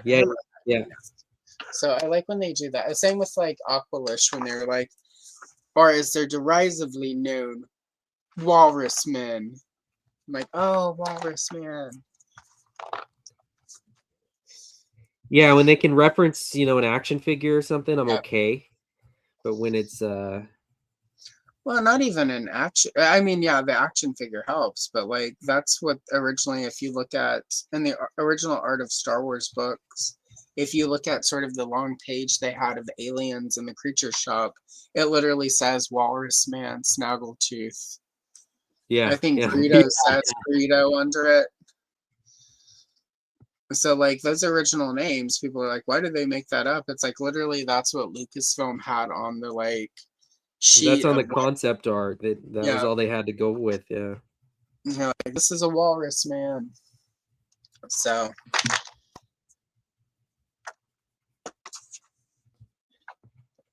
those are among my favorite figures as a kid. Because those are the ones you could do the most with. Like, yeah, as I kind of buy up vintage collection figures, I find myself, more inclined to pick up the weird alien species ones because they can kind of fit in wherever you want to put them in. Yeah. Because they don't have, they don't have the same. They're not as sort of obvious a character, I guess. Yeah. They can stand in pretty much anywhere. You can't just kind of like throw Chewbacca in wherever. People will go, that's Chewbacca. And you're like, well, yeah, but I need an extra Wookiee. Yeah, and they're actually putting one out in the there's a Cantina set. Yep, Chalon the Cantina owner from the Expanded Universe. Mm-hmm. I need to get that set. It's like sold out everywhere. I forgot to get it, and then I went back to get it, and I was like, oh shoot, it's gone. Oh well. It's sold out, but then it keeps crop. That's the nice thing about sort of the mass produced stuff. Is that it does keep popping up if you pay attention. And also, like, there's such a small audience for it. There are a few things that I missed out on that I ended up going on to eBay for like 6 to 8 months later, and the prices are reasonable again. Or they'll crop up on Amazon at a reasonable price. And because the scalpers who were hoarding them haven't been able to unload them, so they'll drop them down to get them out of there. And so what I need from vintage collection in 2027 is a Death Squad commander. I don't need none of this Death Star Trooper or Imperial Navy officer bullshit. I don't care if they reuse the entire mold from the 2012 Imperial Navy officer figure, but I need that figure in a gray suit, black helmet, and a watch, because that was my first Star Wars figure as a child. And it was an early bird kit, and my early bird kit did not come on time. And the first figures to hit the shelves and sort of still be there by the time we got to the store was the Death Squad commander. So that reminds me actually of the not Star Wars related, but the classified. Now I can't even remember the name of the character that comes with the swamp skier. But was I sending you my spare? I can't remember. I think you were. Yeah, I think that was what we. That's on its way to me, so I got to remember. Yeah, because I didn't want the skier. because Yeah. where would I put it? And I just wanted the figure. And I Yeah. also have pared down a little bit. I've got some fun She-Ra stuff to send. So that I was like, I could list this on eBay, but yeah. So I've got a package of She-Ra stuff I've been putting together. Since you hooked me up with Glinda. But also because I wanted to go to a good home where She-Ra will be appreciated. Unlike Mattel, thanks a lot for that 40th anniversary non-arrival, Mattel. We'll give you a bunch of Horde figures and a She-Ra Barbie. Bitch, we already have She-Ra Barbies. But whatever. They tried. Did they though? As much as Mattel will try for She-Ra, they did. I was waiting. I was waiting for more She-Ra stuff. Yeah, thank you. I felt let down. Yeah, it just, you know, like they're like, look, the Horde. It's like the Horde was Motu. That was just the She-Ra cartoon. Stop gaslighting me, Mattel. You're just reissuing all the Horde characters in the cartoon collection. And giving us never before Horde characters that are men. Yeah, where was the rooted hair? That's what I was. We need some rooted hair.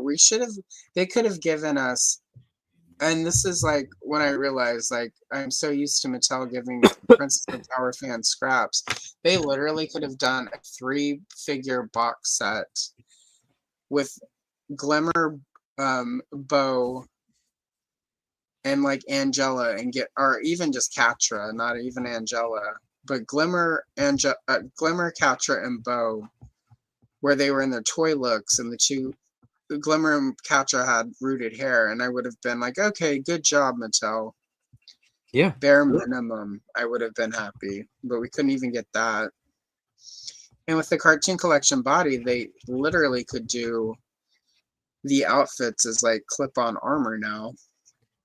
So there's just now. Do you think Garrett Saunders joining Mattel is a good sign for She-Ra?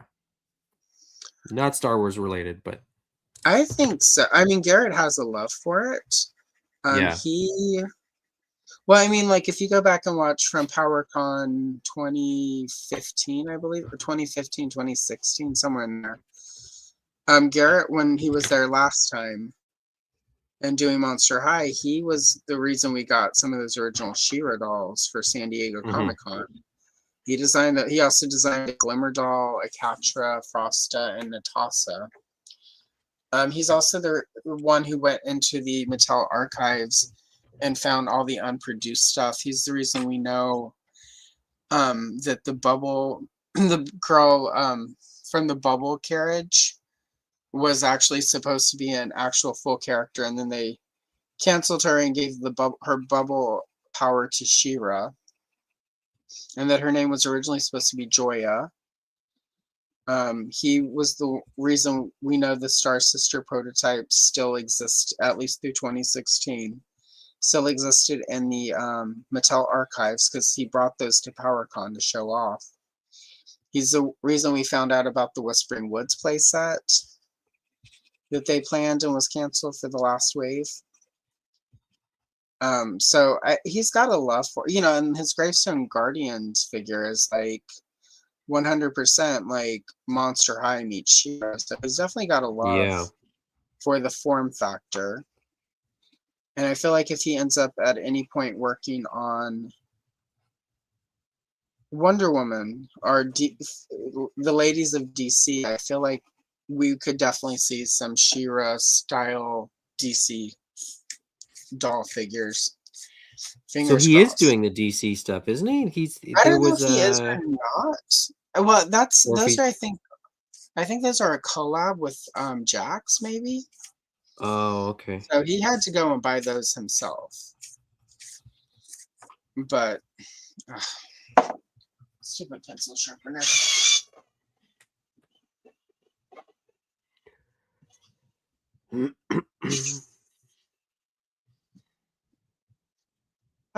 There we go.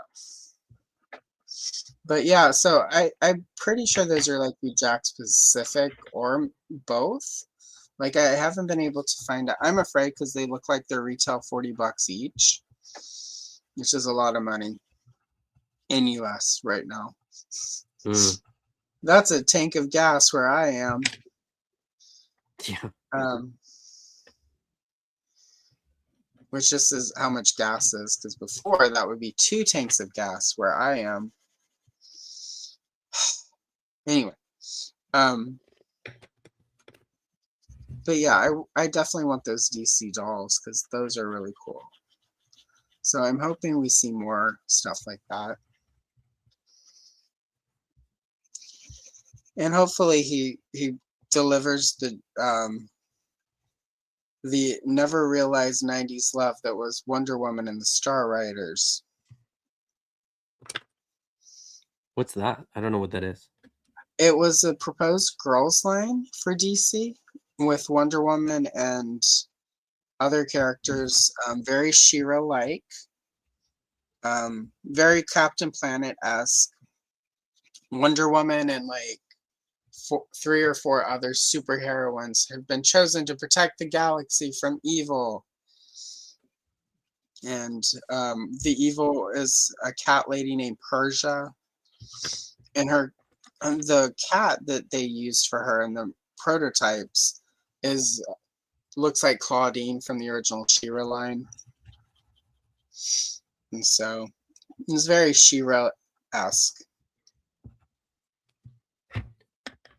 One of my first custom She-Ra figures, and they didn't do it, but they did reuse the bodies for it, for their dancing, singing princess line, which was the Disney princesses, and you put them on a stand and they would dance and it would play a tune. And the Sleeping Beauty from that I bought and turned into a Supergirl doll. So, and then did another one and turned it into Adora. So, there is some precedence, Garrett. The sad part, though, about him getting that good job is that it means we probably won't be getting Gravestone Guardians anytime soon. Right. Because based on how the contracts tend to work, even if they pass on it, if he tries to sort of push that while he's an employee, they would get ownership of the concept.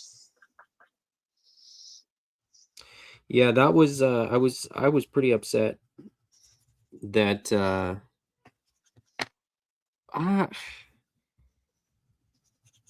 mean, it was weird because he's got a huge following. He does. It's really weird that there wasn't. No one was talking about it. Yeah, other than sort of like his diehards, and then like me, and I think you. Like, and I'm not even diehard. Like I didn't even know who he was before that. Yeah. But then I was like, this is a really cool line. I really hope these get made. I think it hit right when we were moving down here, and I remember there were like so many crowdfunds happening after. I mean, I backed it. I was like, I can't not back it. But you know, I think if he had like, you know, like gotten out on a couple of the shows, it would have done better. And I reached out to him when it ended, and I'm like, hey, like when it's time to do this again, give me heads up. And you know, I know people. I can get you on some, you know, places where like you might, that'll help get the word out. That will help get you some more. And so, whenever that happens.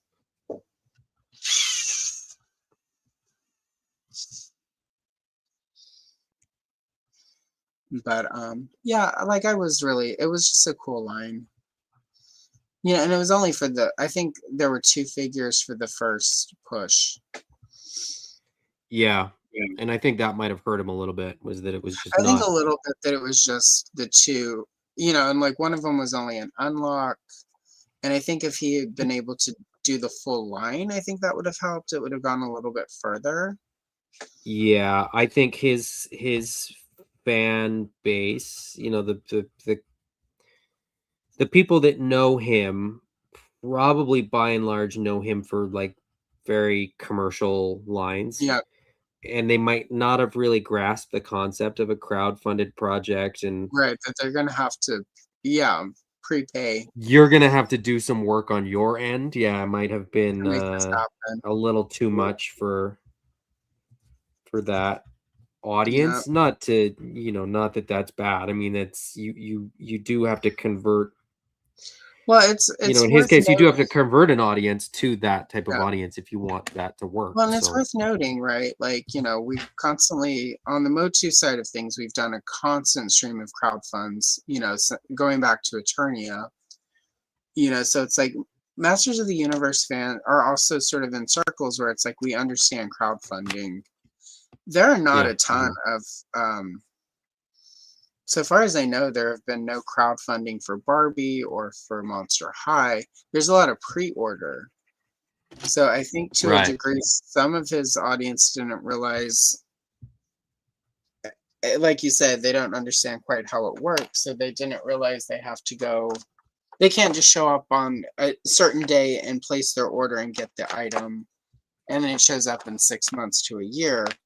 You have to support it and promote it and like get in there so that it can show up in a year. Yeah.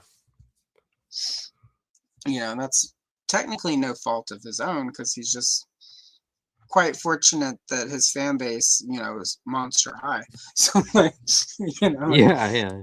pretty good fan base to have, because they are super, as the Mattel Creations thing that they did, like the Monster High fans are just,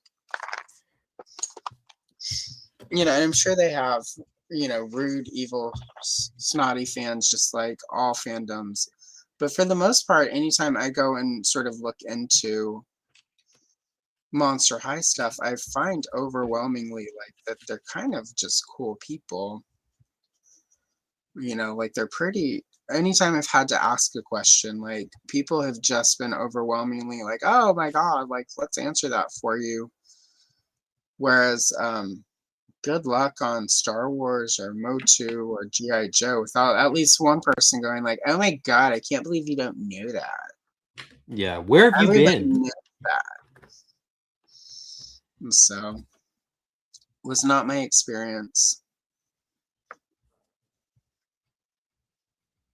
And so, clearly there's something cool happening with that fandom. Dun, dun, dun.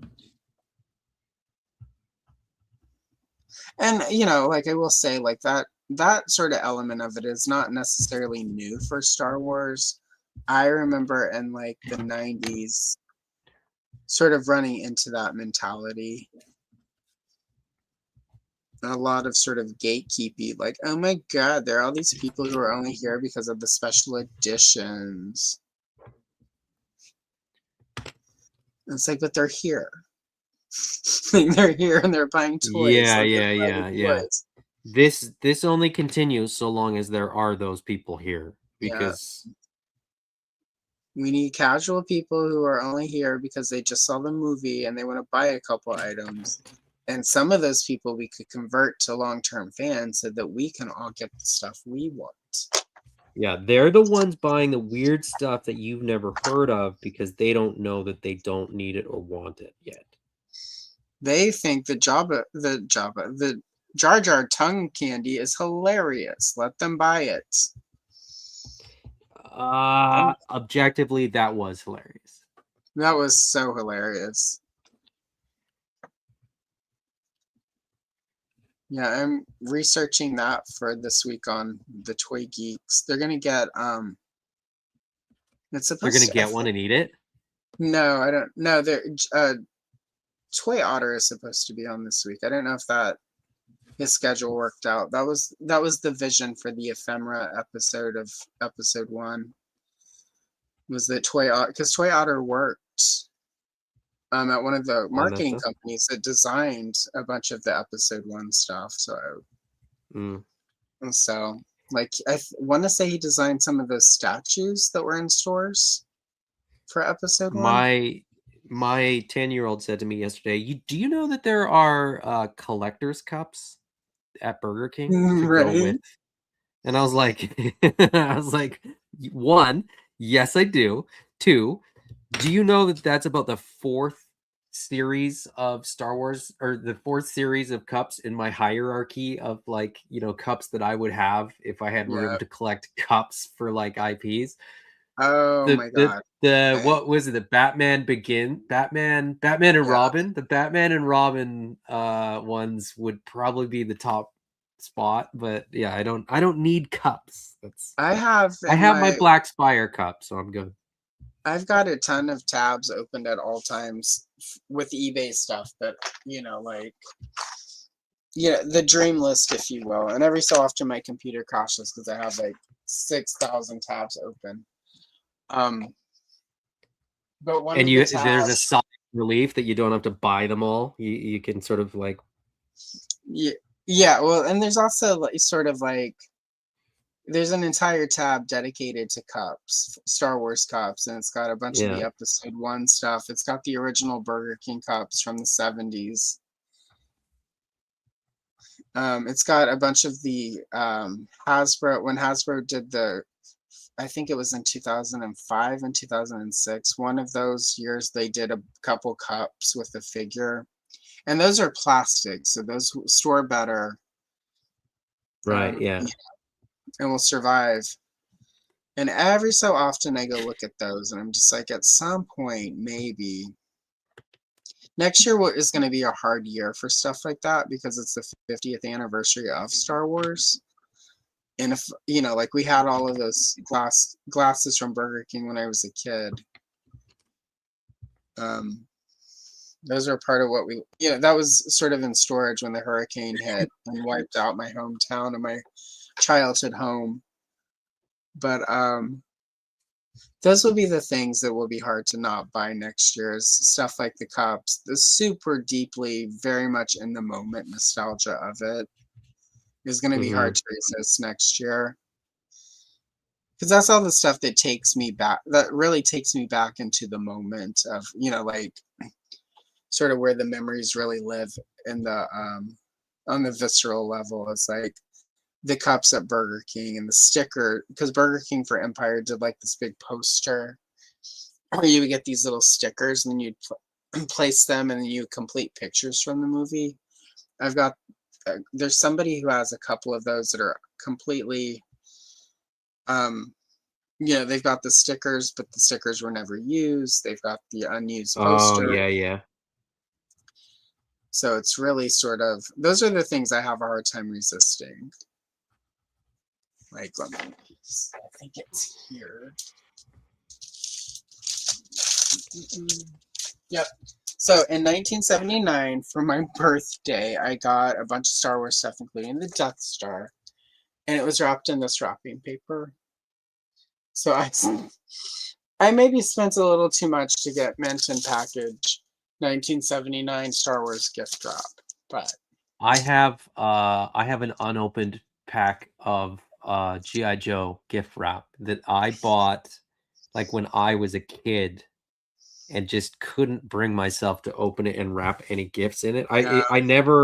There was never a gift that I felt it was like deserving of the gift wrap. So I still have it in my collection of sort of like G.I. Joe ephemera, non-figure stuff, along with like paperwork and things like that. A lot of which I acquired, in my adult life, but that's one of the one things that I do still have from my childhood that a friend I never had a friend that I felt needed that level of prestige for their gift wrapping.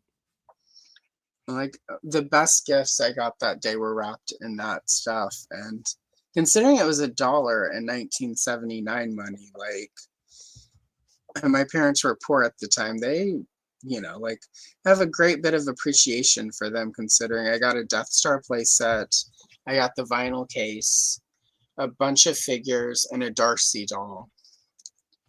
So it's a pretty good birthday. Yeah.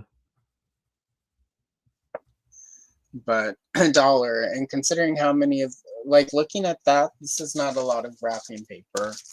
No, that's the big thing, is like you can really only wrap one thing for that $1. Well, this would not probably. have wrapped the Death Star. I think they probably had to have two Yeah. of these for the Death Star. So thanks, Mom and Dad, for spoiling me. And they have their, my parents have great flaws, but when they got stuff right, they got stuff right.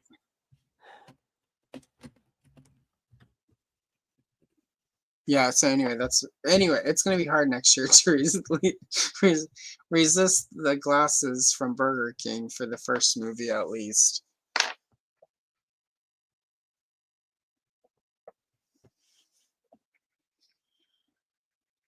But yeah, and then I look at frequently there are people selling the unopened boxes of the little Dixie cups that have like Star Wars and Return of the Jedi and Empire stuff on them, and I have a hard time reminding myself, if I buy those, I'm going to want to open them.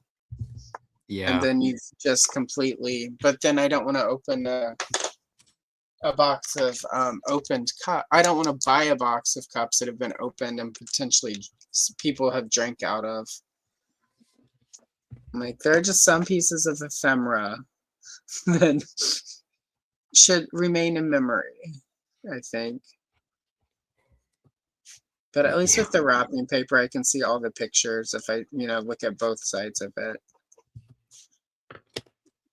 But that was one of those purchases where I'm like, man, I've got a problem.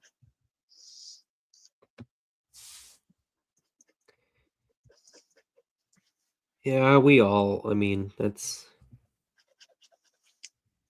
most of us are not immune to that. You get every once in a while that package arrives and you kind of go, Right? I probably went a little too far this time. I don't know that I needed this.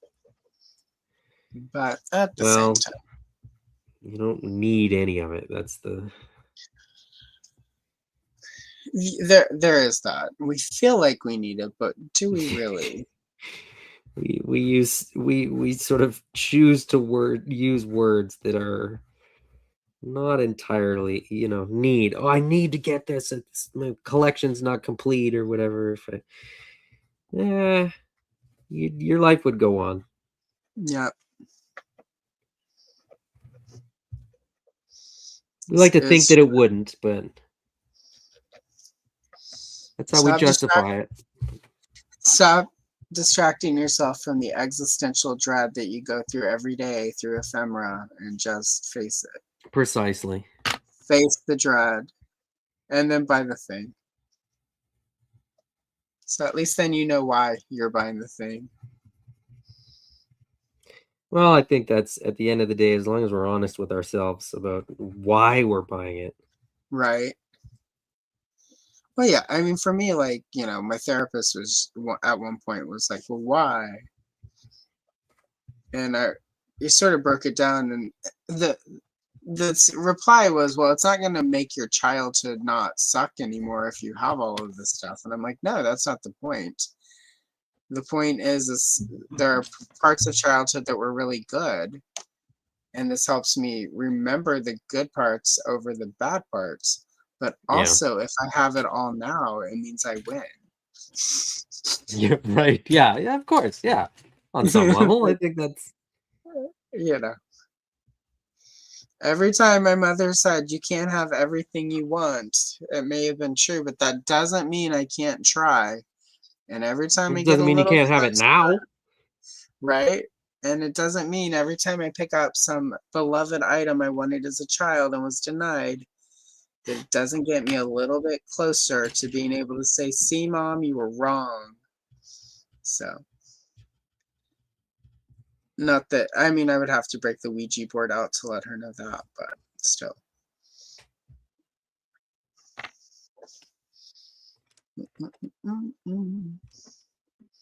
No, it's weird though, because, my goal, I think I mentioned it to you last time we did a coloring thing, that one of my collecting goals has been to close off collections.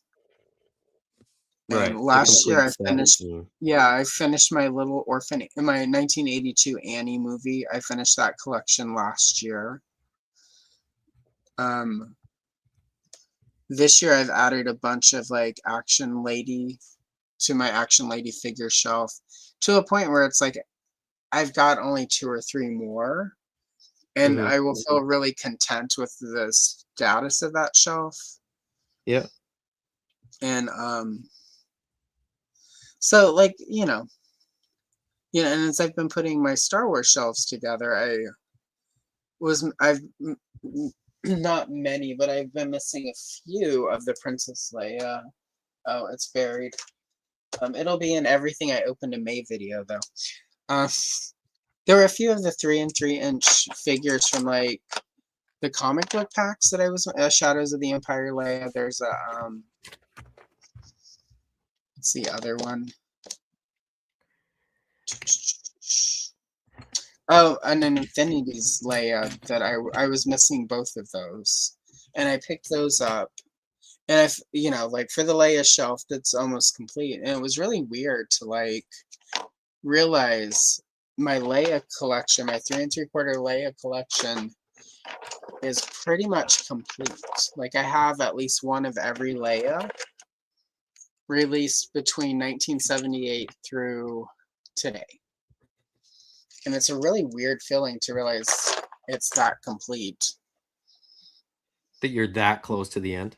Yeah, I mean, obviously they're going to release more 3 3/4 Leia, especially next year. Hopefully we'll finally get a good 3 3/4 Leia in her ceremonial dress next year in Vintage Collection.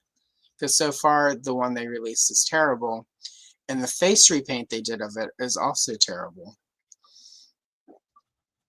The Hasbro 1999 Power of the Force 2 freeze frame ceremonial Leia and the Princess Leia collection action figure from '98 are still the only good versions of that figure, and 3 3/4. Their retro collection may prove me wrong, but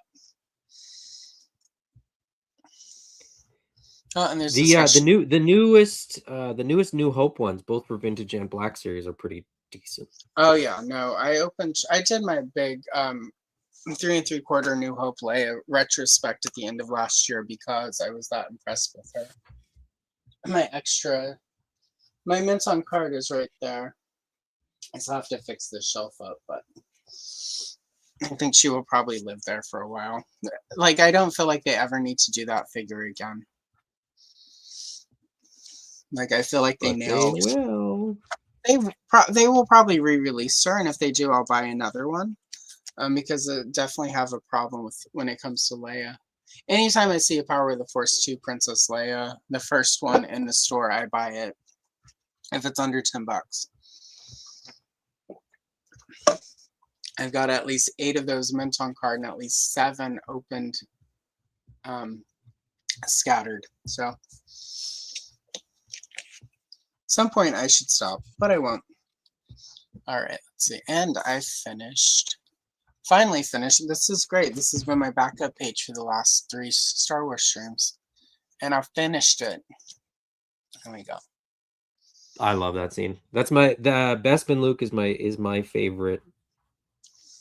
Luke is my favorite character, and then Bespin Luke is my favorite sort of version, my favorite sort of look for that character. Yeah, that was a big deal in 1980 when the first round of Kenner figures hit for Empire. They came out before the movie did, and like that was the one everyone was looking for. Not me. I was looking for FX7 and Leia and Bespin gown, and I got them. And then I watched the movie, and I'm like, she wears the costume for like 2 scenes. Yeah, I was gonna say like half a second on screen. And blink and you miss some FX7, and I didn't care. They're still 2 of my favorite figures. That's a version of Leia they also need to redo and get right, because the Vintage Collection Bespin Leia is trash. So they just can't get that one right. The Kenner 1980 version is still the best version of that character you've ever gotten. Oh, 2000X Mossman. Very nice. All right, let me scroll back through the chat. All right, we're caught up on chat. We're almost to 2 hours. And you've got a stream today, so you definitely don't want to go over. But really quick, there is my completed Ewok. And there is my completed Vader and Luke and Empire. So for everyone who's watched the last 3 streams, I finished it. Hooray. It's a Star Wars month miracle. And then Adam, how far did you get, Adam?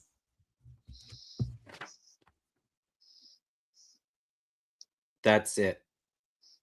Oh, you're almost finished, except for Latara's hair. Yeah, I realized that I don't have as many colors as I would have liked. We'll Lots figure of that shades out. that just aren't in my my Crayola colored pencils. That's what you guys call them, right? Colored pencils. Yeah, colored kits pencils. that I got for you my guys kids call here. them what? So. Pencil crowns? Pencil crayons. I've got extra sets I don't need. I should throw that in the box that I sent to Canada for you. I'll send some extra pencil crowns to you. Because I do all these test videos and then I don't need 17 sets, do I? I should have thought about that before I bought all of these. But it's always that thing for me with colored pencils where it's like, my favorite are these Prismacolors, but they're not inexpensive. And every so often, Amazon will be like, look, here's a set of 72 pencils for 25 bucks. And I'm like, let me try those. And I make a video and I'm disappointed. And then I give them to my friend who's a school teacher. But she now has like 4 sets of pencils. So she's like, don't give me any more pencils. She hasn't said that per se, but I do know the last set I gave her, she just gave to her kid, who's 4 and should be using not color, which means now when her kid hits like 8 or 9 and is ready for color pencils, they're prepped. And I just sent a set to my sister-in-law. And I'm going to send a set. I'll send a set to you. And I'll still have too many sets. So I've got the bag that was handed to me is just a mishmash of there's some Prismacolor stuff, there's some Crayola stuff, Laurentian, which I think is a Canadian company. And those Laurentian are brutal. Like they were made with like sawdust. When you try to sharpen them, they just crumble. They're also probably some of them 30 years ago. Like one of them has my brother-in-law's name on it, like probably from when he was a kid, and he's, you know, in his 40s, so it's not these aren't fresh. Right, they're not brand new. But fresh, eh? I think, yeah, they just sort of dried up over time, and some of them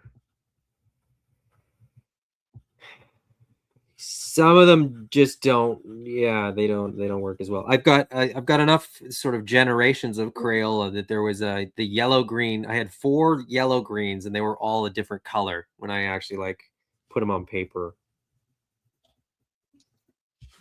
Yeah, I'll throw an extra set with your care package. And that saves me from having too much stuff. All right, it's 1:06. Let's get you, because you still have your stream in an hour, so we'll wrap this up. Yeah. Other than your stream in an hour, where can the people find you, Adam? Yeah, on my stream, on my channel, Highly Articulated. Sometimes on Instagram, sometimes I sort of go on a kick and I post a lot. And sometimes, like in the last few months, I just don't post at all. We will have lots of news very, very soon for Space Zombies from Mars. So that'll be over on the Nameless Toy Company on Instagram. I think TNT Co. If you look it up that way, you'll probably find it as well. So yeah, just lots of stuff going on. Which limits how much sort of social media time I actually have. I find myself when I'm sort of prepping for videos going, do I really need to do this? Maybe I'll just skip this one. But I know myself well enough to know that if I skip one, I just don't come back for like 6 weeks. So yeah, that's kind of yeah, no, I do that too. That's why I took a week off for my birthday because I was traveling, and it was like, oh, also I get in that thing where it's like if I take time off, it's hard to come back completely. I'm just like, ah, well, yeah. But I enjoy this too much to completely quit. So here we go. Oh, yep, Yeah. perfect timing. All right. On that note, everyone. Oh yeah, you can find me here on this channel. Shocker. Let's see, what do I got coming up this week? Because it's still Star Wars month, so we've got Star Wars stuff planned. All right, let's see. All right, so tomorrow there is a Star Wars coloring book flip through. It's a British coloring book from the UK. I picked up last year and then was able to use on Stu's Universal Toy Collectors. Invited me on for a charity stream where we colored, so I colored it on that.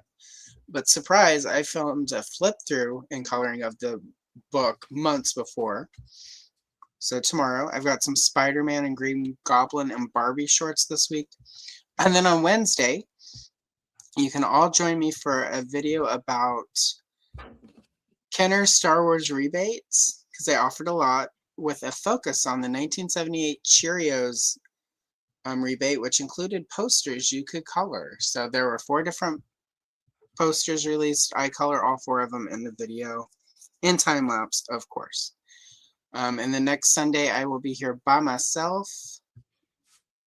And what are we coloring? I think we're gonna finish the Giganta page. So too much stuff. I've always got too much stuff going on. So come watch Too Much Stuff, guys. Got to get that catalog. It's all about the catalog.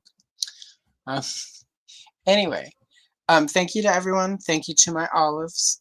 And we're going to leave you today with the burning question from 1984. I haven't made up my mind yet. Incidentally,